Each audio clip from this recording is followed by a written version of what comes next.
Assalamualaikum warahmatullahi wabarakatuh. Bagaimana kabarnya teman-teman semua? Semoga sehat selalu ya. Perkenalkan, saya Davina Yeni Siva, kelas R5E Program Studi Bimbingan dan Konseling Fakultas Ilmu Pendidikan dan Pengetahuan Sosial Universitas Citra Prasta PGRI. Pada kesempatan kali ini, saya akan membahas tentang egoisme dan egosentrisme. Apa sih egoisme dan egosentrisme itu? Yuk sama-sama kita simak.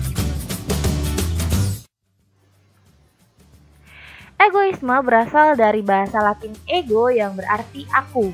Menurut Kamus Besar Bahasa Indonesia, egosentrisme adalah sifat dan kelakuan yang selalu menjadikan diri sebagai pusat segala hal.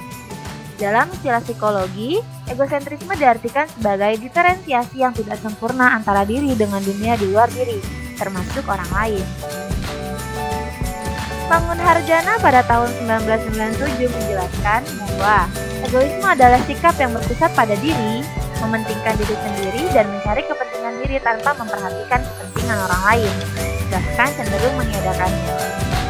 Piaget mendefinisikan egosentrisme sebagai kecenderungan menilai objek-objek atau peristiwa-peristiwa berdasarkan kepentingan pribadi dan menjadi kurang sensitif terhadap kepentingan atau hal-hal yang menyangkut orang lain. Karakteristik individu yang egois. Berikut ada beberapa karakteristik individu yang egois, diantaranya 1. Mementingkan diri sendiri, 2. Kurangnya rasa peduli, 3. Kurang peka terhadap keadaan sosial, 4. Kurangnya rasa empati sosial, 5. Merasa dirinya paling benar, 6. Keras kepala, 7. Mudah emosi, 8. Pemberontak, dan 9. Haus perhatian. Psikoanalitis menerangkan bahwa kepribadian dipandang sebagai suatu struktur yang terdiri dari 3 unsur dan sistem, yakni id, ego, dan superego. Yuk kita perdalam lagi, apa sih id, ego, dan superego? Id. Id adalah sistem kepribadian yang asli, dibawa sejak lahir. Dari id ini kemudian akan muncul ego dan superego. Saat dilahirkan, id berisi semua aspek psikologi yang diturunkan, seperti insting, impuls, dan drive. Id berada dan beroperasi dalam daerah tak sadar, mewakili subjektivitas yang tidak pernah disadari sepanjang usia. Id berhubungan erat dengan proses fisik untuk mendapatkan energi psikis yang digunakan untuk mengoperasikan sistem dari struktur kepribadian lainnya. Contoh, makan, minum, dan seks.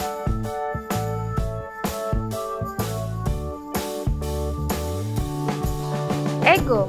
Ego berkembang dari id agar orang mampu menangani realita sehingga ego beroperasi mengikuti prinsip realita atau reality principle. Usaha memperoleh kepuasan yang dituntut id dengan mencegah terjadinya tegangan baru atau menunda kenikmatan sampai ditemukan objek nyata yang dapat memuaskan kebutuhan. Misalnya dengan menunda kepuasan dan membantu menghilangkan ketegangan yang dirasakan id jika keinginannya tidak segera dipenuhi. Kemudian, superego. Superego adalah kekuatan moral dan etik dari kepribadian yang beroperasi memakai prinsip idealistik atau idealistic principle sebagai lawan dari prinsip kepuasan id dan prinsip realistik dari ego. Superego didapat dari pengasuhan orang tua atau norma-norma dan nilai-nilai di dalam masyarakat dan didasarkan pada moral dan penilaian tentang benar dan berikut beberapa penyebab egosentrisme. Yang pertama, rasa takut. Individu bersikap egois karena ketakutan terhadap kedekatan dengan orang lain, penolakan, ditinggalkan, atau perubahan yang seluruhnya dapat saling berhubungan sehingga merupakan ketakutan secara menyeluruh terhadap kehidupan. Rasa takut yang tertanam dalam diri seseorang menyebabkan ia takut berhubungan dengan orang lain, sehingga hanya peduli pada keselamatan diri sendiri. 2. Sikap manja. Orang tua yang memanjakan anak dengan terlalu melindungi dan memberikan segala hal akan menyebabkan egois. 3. Kepribadian tidak matang. Beberapa anak belum belajar tingkah laku matang bahkan untuk tingkat yang paling sederhana. Penyebabnya antara lain karena keterbelakangan, gangguan bicara, dan gangguan belajar. Di sini anak menjadi egois karena belum belajar peduli terhadap kepentingan orang lain. Mereka belum atau tidak termotivasi belajar bagaimana merasakan perasaan orang lain. Dampak sikap egoisme. Beberapa dampak sikap egoisme yang pertama adalah menggiring diri sendiri menjadi manusia berpandangan sempit. Kedua, mendorong menjadi manusia rakus dan serakah karena kepentingan diri tak memiliki batas. Tiga, menjadikan orang lain sebagai alat dan objek untuk memenuhi kepentingan pribadi. Empat, mengganggu kerukunan, persatuan, dan mana cara mengatasi individu egois egosentris? Nugroho tahun 2008 menjelaskan bahwa mencegah sifat egois egosentris dengan cara yang pertama, meningkatkan penerimaan diri. Egois dapat segera dihilangkan dengan cara meningkatkan penerimaan diri atau self-accept dan rasa anak. Dengan cara ini, anak akan peduli pada kesejahteraan orang lain. Anak tidak akan khawatir dengan dirinya sendiri, sehingga tidak merasa perlu untuk selalu memperhatikan dirinya atau menarik perhatian orang lain. Konsep diri positif akan terbentuk karena anak merasa diterima dan disukai orang tua. Di sini, orang tua harus menerima anak dengan penuh empati, menghargai kelebihan serta kelemahan anak, sehingga meskipun ada pengaruh negatif ataupun tekanan di luar rumah, bila anak merasa dicintai, maka mereka akan tetap merasa berharga. Anak yang merasa tidak diterima orang tuanya akan lebih rentan terhadap hal-hal negatif atau tekanan di luar rumah.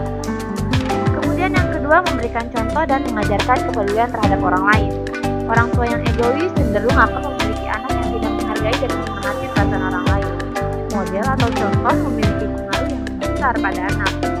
Anak akan peduli pada orang lain jika orang tua pun peduli pada anak dan orang lain. Di sini orang tua perlu menunjukkan tanggung jawab terhadap kesejahteraan orang lain, tidak menyediakan waktu, tenaga, atau uang untuk orang yang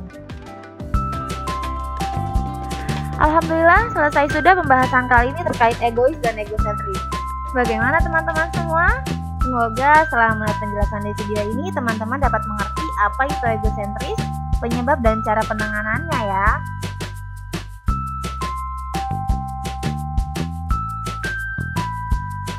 Terima kasih sudah menonton. Wassalamualaikum warahmatullahi wabarakatuh.